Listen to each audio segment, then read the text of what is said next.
8. Apart from the support to be given to vulnerable people being too little, it has even taken government too long to send. This creates a bigger burden on women who are the caregivers and are usually in charge of providing food for families. Government must send the money immediately. 9. We demand that government budgets for peace and allocate substantial budgetary allocations to the police, CDOs, chiefs, schools, and construction of shelters for protection and programs for economically empowering GBV survivors to seek justice. Government must prioritize and include violence against women and girls amongst the funded sectors and district local governments where the violence mainly happens. 10. We demand for affordable and accessible testing facilities around the country. 11. We demand for home-based care teaching to citizens. Many people are taking care of the sick at home. In Kasanda, where I come from, so many people cannot access hospital because of the lack of transport. How are these people taking care of those sick at their homes? Government needs to come out to teach these people how to take critical care of these people who are sick in homes, lest they also get infected. 12. We demand that government establishes social security and safety nets for the disadvantaged. 13. With the daily death announcements, ladies and gentlemen, the overpriced hospital bills due to your pass in the face. A lot may not be in our control, but we can each do something. In addition to observing the SOPs, wash your hands, stay at home, stay safe, keep social distance, sanitize, we call on citizens to individually, 1, send a token of support to a neighbor, a family member, or a village mate. Send what you can afford, but ensure that you send something. Reach out to more. Make a call to a friend who you have not talked to in a long time. Find out how they are doing. Be your sister's keeper. And lastly, to the women struggling under difficult conditions, as frontline workers in hospitals, those sleeping in markets to fend for your homes, those looking after the sick, as the women of National Unity Platform, we say thank you for being beacons of exemplary, sacrificial leadership by women. You are saving lives. You are heroes, and we celebrate you all for what you have done. Mwebale nnyo, eyalama noi, apoyo matek, our default. You are each an answered prayer, working for God and your country. Flavia Kalena Wagabe, Chairperson.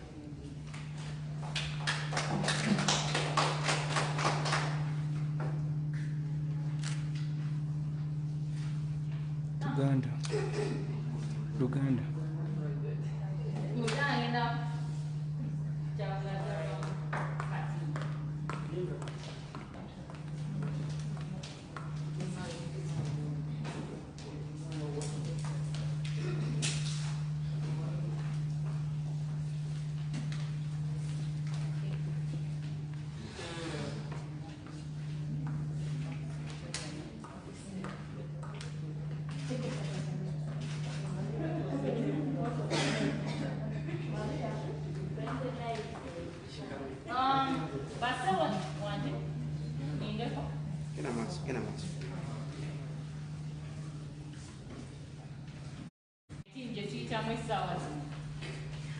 Twongera okusabira abona abalwadde oba abalina abalwadde, twongera okubasabira bawone basuuke ate namwe mbeere bavumu. Twongera okunyolera awamu ne tufiiriddwa abantu baffe bangi olwa COVID-19 mu kiseera kino. Tubasabira emyoyo gyabwe giwummule emirembe ate ne Mukama nammwe abagumye abafiiriddwa ku bannammwe. Mu kaseera kano ng'abakyala ba National Unity Platform mu umbrella yaffe eya National Unity Platform Women League tuzze wano olunaku lwaleero okugatta eddoboozi lyaffe kuli Abannayuganda abangi abazze boogera ku nsonga ya COVID n'engeri gy'ekwasaganyiziddwamu. Okusingira ddala twebaza bonna abakyala abakolera ddala wali ku mwanjo ku nsonga y'okulwanyisa embeera eno gye tulimu ng'eggwanga. Naye ekyennyamiza ti mu ngeri y'emu gye twebaliza abakyala abafaayo abakola mu butale, abajjanjaba abali awaka, abakola mu national mu gavumenti mu executive, nga bwe tubeebaza ate era bwe twongedde okumenyeka emitima ng'abakyala olw'abo abakyala abanokoddwayo nga abazze babba oba bakozesa obubi ssente z'omuwi w'omusolo. N'olw'engeri eyo ffe ng'abakyala ba NUP bino olwammanga bye tubasaba mukole. Ekisookera ddala abakyala abali ku mwanjo w'okulwanyisa obulwadde bwa COVID-19 tubasaba mubeere bakulabirako nnyo era mweyise bulungi. Ekyokubiri, abakyala abali mu executive oba abali ku national level abanokoddwayo mu nsonga y'obubbi wa ssente z'omuwi w'omusolo mu kiseera kino ekya COVID ng'afukamiza amawanga gonna ensi yonna naffe Uganda, abo bonna abali mu bizibu mu scandal z'okubba ssente z'ebitanda ICU, ssente za oxygen ze twetaaga, tubasaba era tubagamba timwetoowaze nnyo mu maaso g'Abannayuganda, mubawe ekirabo ekyasingidde ddala okubeera ekirungi, mulekulire muveeyo ku mirimu egyo kubanga gigaanye gibalemye. Era tubasaba mugende ne maaso mukomyewo ssente ezo zonna ze mwakozesa obubi, muzizze zisobole okukola ku nsonga z'Abannayuganda ezitutwala maaso essaawa zino. Ebitanda bigulibwe, oxygen agulibwe n'ebirala bibeereyo, n'abasawo baffe basobole okusasulibwa akasente kaabwe. Ekyokusatu, mwami tubuhawula appointinga wano abantu naddala abakyala bano abanokoddwayo n'abaami abamu abanokoddwayo ku nsonga z'okubba ssente n'okwenyigira mu kukozesa obubi ssente z'Abannayuganda mu kaseera kano. Ssebo bano abakyala basuule, bwe baba tebasobola kulekulira gwe vaayo olage Bannayuganda tyosobola okukulembera eggwanga lino, obasuule obagobe bave mu cabinet, bagobe balekulire eddala. Tuzze tulaba amawanga agamu ga Malawi, pulezidenti w'eggwanga yakoba abaminisita bonna abamentioningibwa okubba ssente. Naawe ssebo tulage nti oli interested nnyo mu kulwanyisa obulyake n'obubbi bwa ssente z'omuwi w'omusolo g'owa abantu abalala.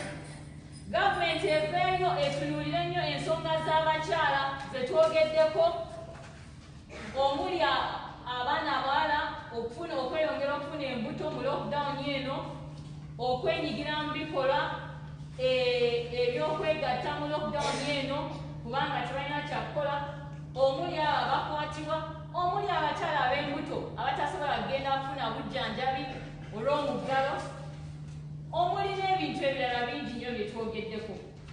Tubasaba gavumenti eveeyo etuteerewo pulaani ey'enkalakalira engeri gye bagenda okukwasaganyamu ensonga zino ez'ekikula kino ekikyala, ekitonde kino ekikyala. Tetwagala gavumenti yeesulire bannaggamba ku nsonga y'okulabirira buli Munnayuganda. buli munnayuganda atateekeddwa kulekebwa mabega, era twagala gavumenti taking into consideration abantu abaliko obukosefu ku mibiri, abaana abato, abakyala naddala abasula ku nguudo, n'abalala abagwa mu kkowa eryo okulaba nga babalabirira bonna. Twebuuza ssente z'omuwi w'omusolo zaddawa ez'okukola ku ddagala ez'okugula eddagala erigema n'ebirala. Gavumenti eveeyo etuwe accountability embalirira mu bujjudde eza ssente ezaspendingibwa, ezakozesebwa n'ezo ezitanakozesebwa. Ekirala, bannayuganda bonna bantu era balina eddembe ku bulamu. Twagala gavumenti ewa obuyambi kyenkanyi buli munnayuganda, erekeraawo okusosola mwani gwe banaawa n'ani gwe bataakola eki gwe bataawa. Ekirala, gavumenti eyongeze ku ssente zaayo zegenda okuwa obuyambi bwegaba, ebujje ku mitwalo 10, ebuteeke waakiri ku mitwalo 2. Famiri ezisinga zisobola okutambulirako awo mu muggalo gwe, ate olweddi tutambuzaako ennaku eziwera. N'olw'ensonga eyo batwongere kasente, kubanga Mighty Muhabura ye mu State House yakozesa ezisingako awo. N'olw'ensonga nga bannayuganda bafugira ku mundu, naffe tulina ebbeetu n'eddembe okumakinga sure nti atulabirira mu kaseera kano akazibu, kubanga tusasula omusolo, tetumusaba busabi, tetumwegayirira bwegayirizi, tumulagira atulabirire mu kaseera akazibu kano. Ng'oggyeko obuyambi buno bwe bagaba okubeera obutono, twagala gavumenti ebuweererezeewo. Baluddewo nnyo, tetumanyi oba ssente za Honorable Nabbanja ziri ku nfudu, oba zirina we zikwatibbwa, oba bamafiya baziguddemu. Twetaaga ssente aziweereze, kubanga abantu enjala egenda kubattira mu mayumba. Enjala terinda, n'abaana bali awo bakanudde amaaso banoonyako okulya, n'abasajja nabo babatunuulidde, kubanga batunuulira abakyala be bawa emmere awaka. Gavumenti eyige okubalirira obutabanguko n'emirembe. Twetaaga gavumenti eyo naddala palamenti eyongere ewe ssente ezimala ebitongole ebirwanirira eddembe naddala obutabanguko mu bakyala n'abaana nga poliisi. Mu ripooti yayo bagamba tebamulina ssente zimala mu Family and Child Protection Unit eneekola ku butabanguko. Si biri ebyogula tiyagaasi, ebyo ssente zaabwe bazisale bazizze mu butabanguko. Tulabe ng'amasomero ba CDO baffe gazimbibwa ne shelter zizimbibwa okuyambako ku bannaffe abali mu butabanguko, ate n'abantu ba survivor basobole okufuna justice. Twagala gavumenti eteekewo okukebeza ku buli kitundu abasobola okutuukibwako abantu, si ku malwaliro ga health center fo bokka oba private hospitals oba hospitals.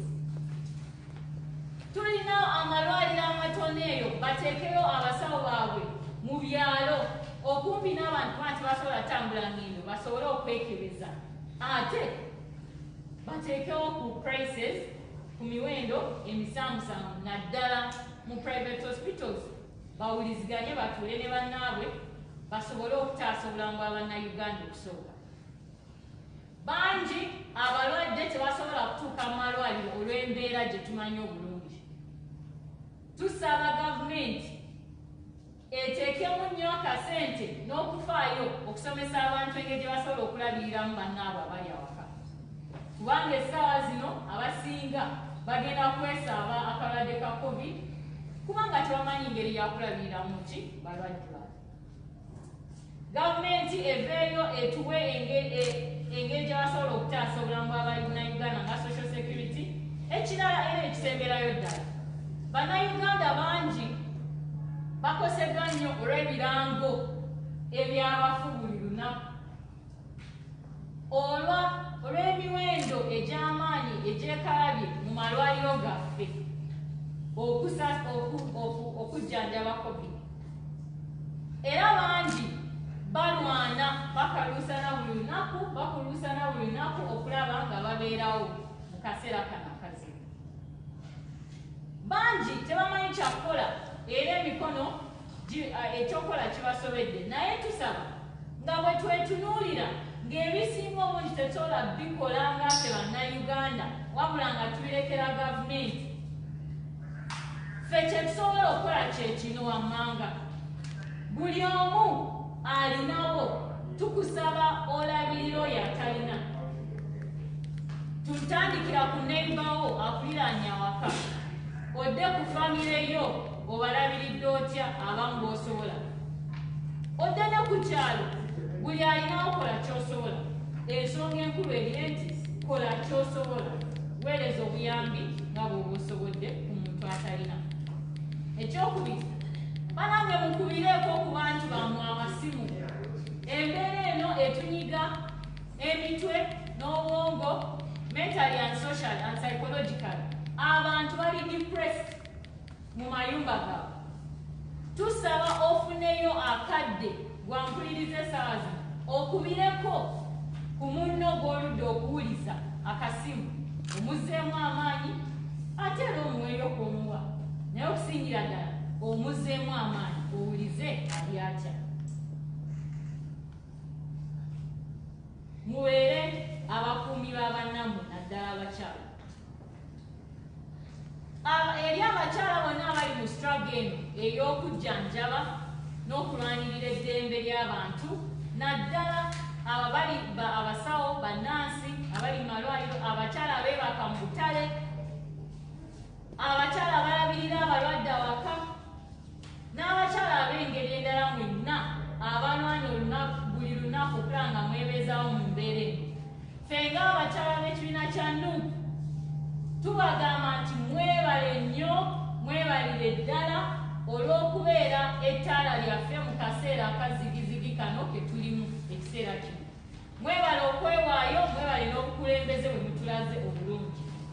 Mumanye nti mulina obulamu bwe mutaasa era muli bazira baffe, era tubeebaza nnyo era tubajaguza.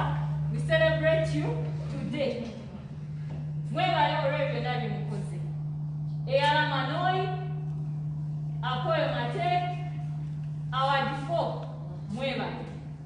Buli omu alina kyakola, ddala ddala oli ssaala yaffe eggibwamu eva eri Katonda. Mumanye nti mukolerera Katonda n'ensi yaffe. Mwebale nnyo, mwebale ddala. People power! Our power! Our power! People power! NUP! Everywhere! Everywhere! NUP! Thank you so much. So, yeah. I'll just give 3 people to say something in addition to what I have said. We have our deputy for the northern region, Lina Zedriga. She's going to say something. Then we are going to hear from a young person, how the female youth are coping in this era right now. That is Maria Natani, who is our deputy female for NUP. She will say something. And finally, we shall have a member of parliament who will also say something. Honorable Joyce Bagarantuatwa and Christy. Then we shall wrap it up in just 3 minutes each. Thank you. Thank you so much, Honorable Flavia Alule, my colleague in the women's movement for a long time. I've learned a lot from you. My dear sisters who have been in the struggle, the members of parliament, and those who actually stood, but they were not announced for one reason or the other. I salute you all. And of course, our partners, the media. What can I say? Many of you came very early, you are still here. I salute you so much as the frontliners. I salute you. Thank you so much for this platform.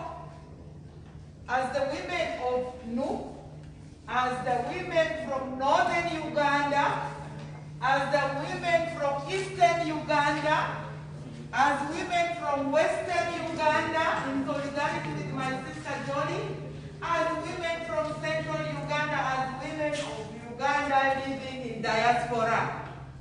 This is a moment for us today. Not only to salute each other, but to think outside the box and without the box. Because the issues we are dealing with are issues of life and death. Very well enumerated and put in writing, which will also be posted in social media platforms. Thank you for that powerful call, which I am going to restrict myself in. Shame, shame, shame upon us, these women who are supposed to be giving life, and they have now decided to collude to steal. Every coin you are stealing, you are murdering. You are a murderer. Yes. You are a killer. You are that person in the drone picking our people. Shame on you. Do not only resign. In fact, I don't know what repentance you need. Because I'm quoting one of the icon women who said that women who steal, who do not support one another, must definitely have a special place in hell. Yeah. Because we are supposed to be giving life and protecting life. I want to thank the women in solidarity who have reached out to one another. You have always reached out to me. How are you up north? Okay? And we have women in diaspora who have given for us a whole garden of cassava, which we are supposed to be uprooting to give. Pam, my daughter, thank you very, very, very, very much. You are in Sweden, but you are all the day that is going to be sustained. The calls here will not be in vain. We are going to implement these calls as the women regionally.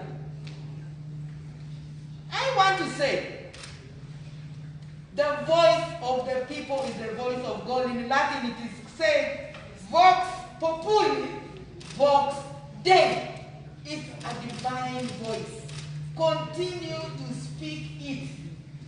We were sharing with my sisters when we just arrived how they now fear their phones. Because it is either my wife is in labor and I don't even have the gloves, or my 5-year-old kid, I do not even have anything. All he is asking for is a piece of cassava. And I don't have that piece of cassava. People fear their phones right now. And we should not be bearing this burden. We should not be bearing this guilt if our government cares. We shouldn't. We should jump off that guilt train and now plan to make sure there is delivery in a timely manner, in a transparent manner of not only the money, but releasing our people. Ugandans, we are not supposed to be dependents. If your father is a beggar, your mother is a beggar, you actually don't even want.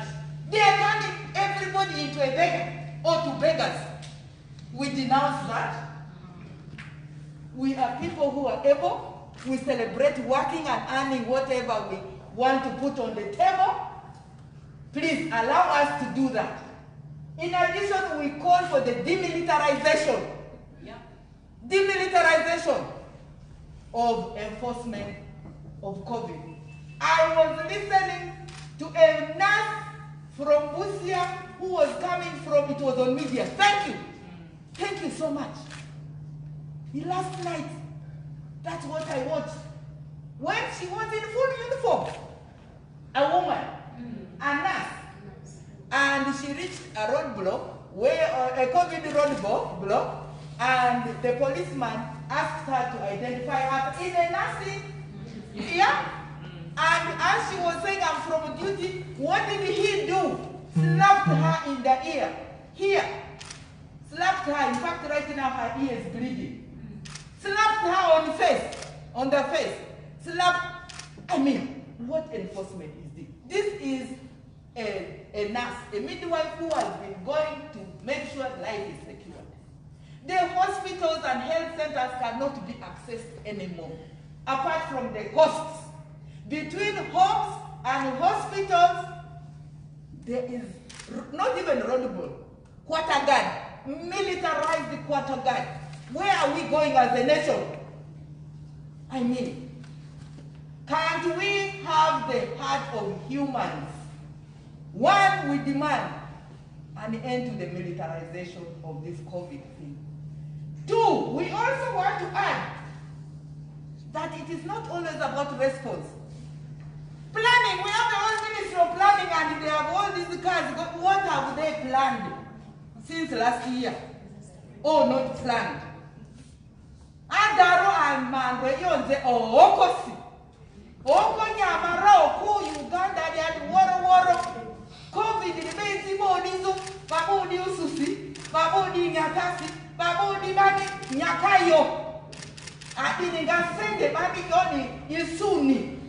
Te ama Uganda Alekita sende Bani money kirikiri flavi ife money Alekipo Aleki Azinga Amokosi.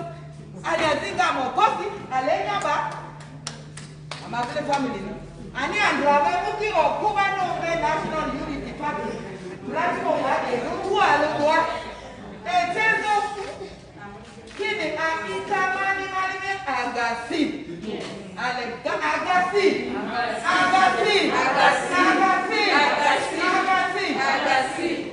Aliani, if Amani Geriko, Etezo Aleki, Amazinga Amasi, Ita Lekibini Amoduku.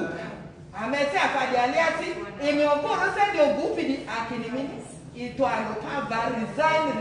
resign, our default. Amalina, I'm now going to bring the younger face for the younger generation. Maria, please introduce yourself and then make your comments in 3 minutes. Thank you very much. I am.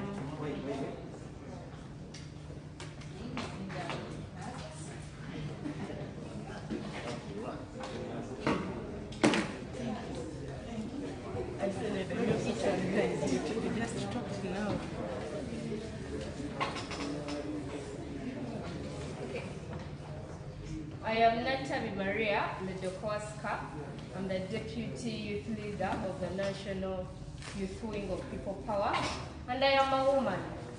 I want to just supplement on what the Chairperson Women's League has said and what Mama has also added on to. As young people in this country, Uganda, COVID has affected us to the bone. But whatever I talk about here, the way COVID has affected young people, I want it to double or triple the effects for the girl child or for the young woman. We'll start with education. Because of COVID, the education system has been pushed to online lectures, pushed to online reading, and so many young people are really having a hard time with this. I'll give an example. The students in Chambogo University who are attending their online lectures cannot even afford data to attend the online lecture over Zoom. But this government of Mr. Tibu Habura does not understand that data is already expensive and they are actually putting on a 12% tax increase on this data in such a time. If my parent cannot afford posho and beans for me to eat, how will he or she afford 1,000 for me to attend a lecture? A lecture of 2 hours will cost you roughly 2,000 shillings. So if you add this 12%, how much more are we going to spend? So I'm requesting government and all leaders, please postpone these taxes that are affecting us directly, especially in this COVID time, this COVID period. And I also, still talking about education, I want to raise this thing that because we are all at home, parents and caregivers, caretakers, please give the young women, give the girl children more time to also read and revise their books. You are giving them all the chores at home and they are not getting time for their books. Yet the boys are out there attending these online lectures. They are all there reading and doing this and the other. So the impact is harder for the girls in this time. I'll also go on the way we are now, as I'm concluding, I'll also talk about the work, how COVID has affected our work. So many young people operate their businesses online. And I won't have to say a lot about this. All I'm asking for, please let these taxes go away for now.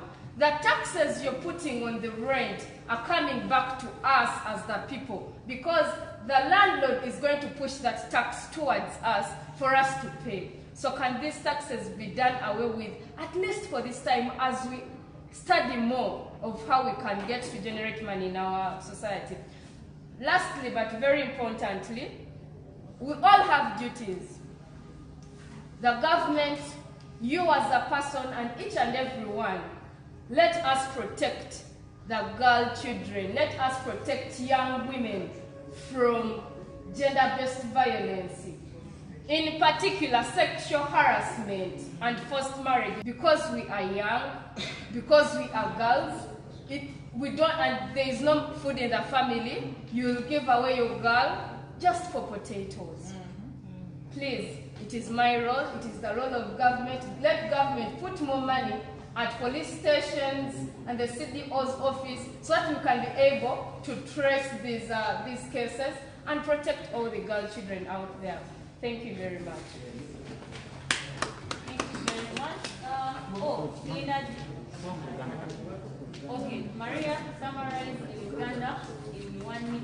Nze Natalie Maria Lemekwasika, nganze amyuka akulira abavubuka mu kibiina kya National Unity Platform. Okwongerezaako kunnabakyala wa National Unity Platform ne President ne Deputy President yabadde boogerako, nze nja situla eddoboozi lyange eri ebintu ebitukwatako ffe ng'abavubuka naddala abaana ab'obuwala. Ng'ekisooka, ebyokusoma bifuuse bizibu mu mbeera ng'eno nga tulina kukozesa mikutu, tulina kukozesa internet okulaba nga tusobola okusoma. Ate nga ne internet mwennyini wa bbeeyi kuba gavumenti yataddeko omusolo ku data. Ng'era omusolo ogwo gwo affectinga n'engeri gye tukolamu emirimu gyaffe oba engeri gye tunoonya kasente, kuba emirimu bizinesi z'abavubuka ezisinga ziri ku masimu, tuzikolera ku mikutu gimugatta abantu. Era nga mu mbeera eyo nsaba gavumenti emisolo gino gyonna ejidde erifa abantu directly mu mbeera ey'akazigizigi eno, esooke egiwummuze tusobole okugyekkaanyaako ennyo nga tetunnagiza. Ng'era n'ensonga endala ate nga y'amaanyi nnyo, nsaba buli omu bw'oli nga ne gavumenti mwentwalidde mukuume abaana ab'obuwala mu kiseera kino, kuba abaana bano ab'obuwala bakabasanyizibwa mu kiseera nga kino kuba bali waka, ate n'abazadde abamu kuba tebalina kyakuliisa baana basigadde, bakemebwa okuwaayo abaana bano mu bufumbo bwe bateeyagalidde okusobola okufuna kye baliisa abaana baabwe. Nsaba buli omu akuume munne. Kusaliremu ngenda kusaba omukyalo chairman. Abyogedde. Thank you.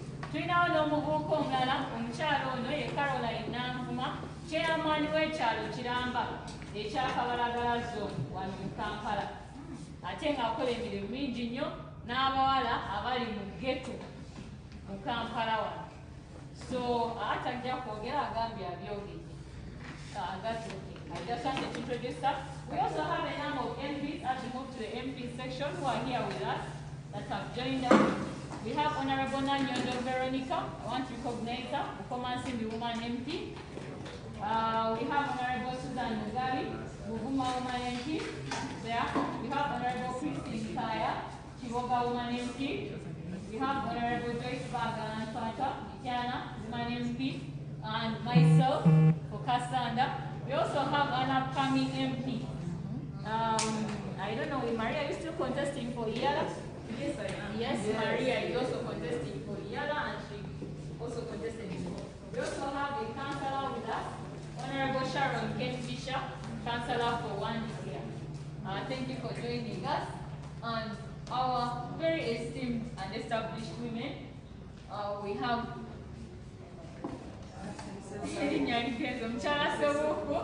her name, Harriet Sewufu, who has been working with us very strong in the Women League, and the lady from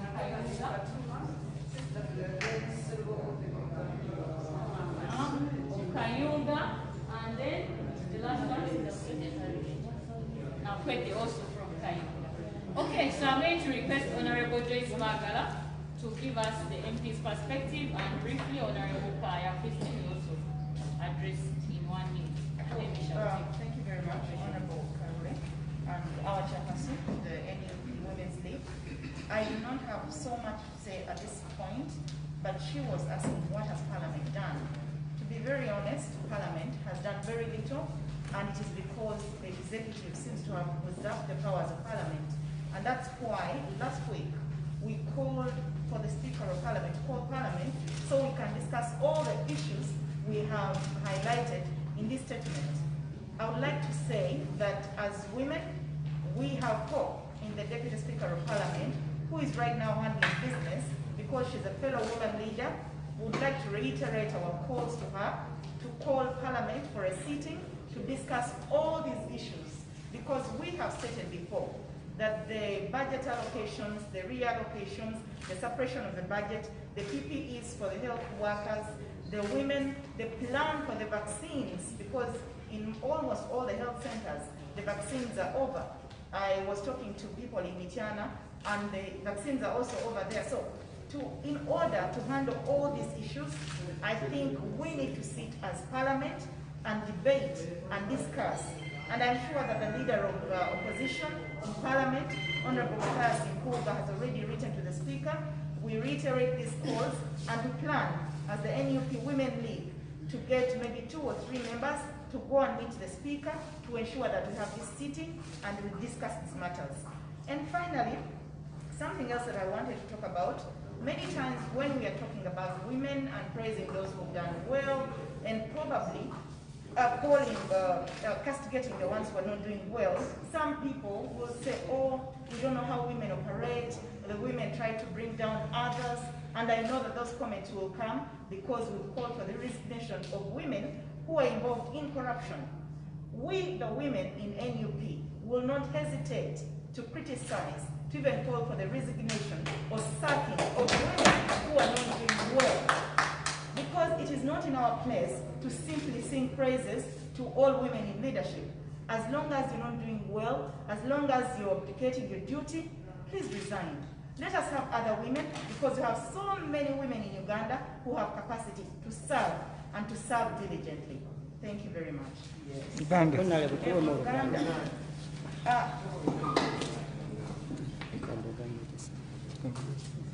Kati twagala kwabaza ssentebe waffe n'abakyala bonna aba National Unity Platform. Statement eno gyetuwadde ffenna tugikkaanyaako era byonna ebigirimu tukkaanya nabyo. Fenga Parliament babuuza nti no tukoze eki? Ekyamazima fenga Parliament tetunnabaako na kyamaanyi kye tukoze mu mbeera eno ey'obulwadde bwa COVID na biki byonna ebigenda mu maaso.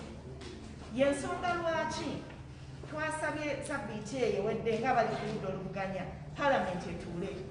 Tulina essuubi ng'abakyala ba NUP nti amyuka Speaker Parliament mu kiseera kino yali mitambo gya Parliament, era nga naye mukyala ajja kuwuliriza omulanga guno, ajja kuwuliriza ebirowoozo byaffe, ayite Parliament etuule tusobole okubaganya ebirowoozo ku nsonga zino zonna, kubanga ensonga zino ezoogeddwa ffe ng'abakyala twazoogedde wiiki ewedde ng'abali ku ludda oluvuganya gavumenti nti bannange ebintu bingi batugambye bajeti bakendeezezzaako mu mbalirira, vaccines teziriiwo mu bitundu ebisinga ziweddewo, sente zaalagawa, duli sente zakuŋŋanyizibwa zaakola ki?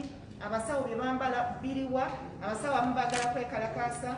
Ensonga zonna ze twogeddeko, abakyala engeri gye bakosebwa, abaana abafuna embuto, entambula y'abantu n'abasula mu butale, ebyo byonna byetaaga okukubaganyizibwako ebirowoozo mu paalamenti.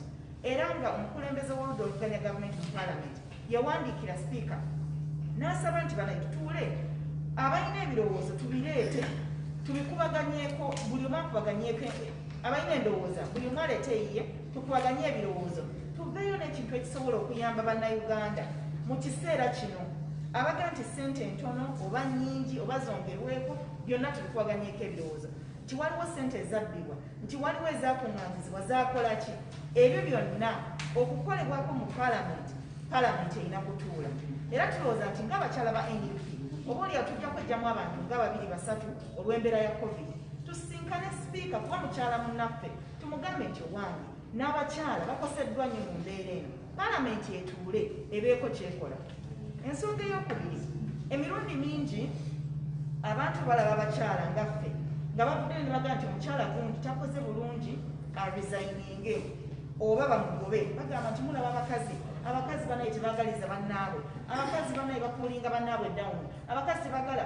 Nedda, ffe nga National Unity Platform, abakyala ba National Unity Platform, tetugenda kubeera wano okuwaanawaana kubanga nti batuwadde abakyala bangi bali mu bukulembeze.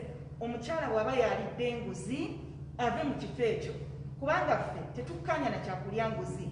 Bwe bakugamba nti gula ebitanda 442, togula bitanda 3,500, bagambye 442 ye budget eriwo ne ssente zikuweereddwa. Bwe bagamba nti kyekirina okukolebwa, kyekirina okukolebwa, kubanga era abakyala tebalina kutuswaza. N'olwekyo tetukyogera nga tukisimbako amannyo, tetujja kukkiriza abantu okudda bagambe nti ate kakati olaba bali mu kwogera ku bannaabwe, ate tebagala bannaabwe kubeera mu bukulembeze. Twagala nnyo abakyala era tusimba nnyo abakyala bakola obulungi, naye abakyala bakola obubi tetujja kubawaana era tetujja kubattira ku liiso. Oba bagoba bagobwe, bwe bawulira balina ensonyi waakiri bo bennyini balekulire nga tebannagobwa. Honorable Christine, mwebale nnyo Honorable Bagala. Thank you very much, the leader of the Women's League, members of Parliament present, and also women in NUP Women's League present, Kaya Christine Nashimwero, woman member of Parliament Chiboga, but also the shadow Minister for Water and Environment. In the first place, during COVID, we are looking at the activities, roles that have been put on the shoulders of women. The most important one is water. Currently, water scarcity is not a topic of discussion under COVID. But when you look at the cleanliness, we need water. When we take water as food, what will people use to mingle posho? Water is food. Water is helping us safeguard our guns.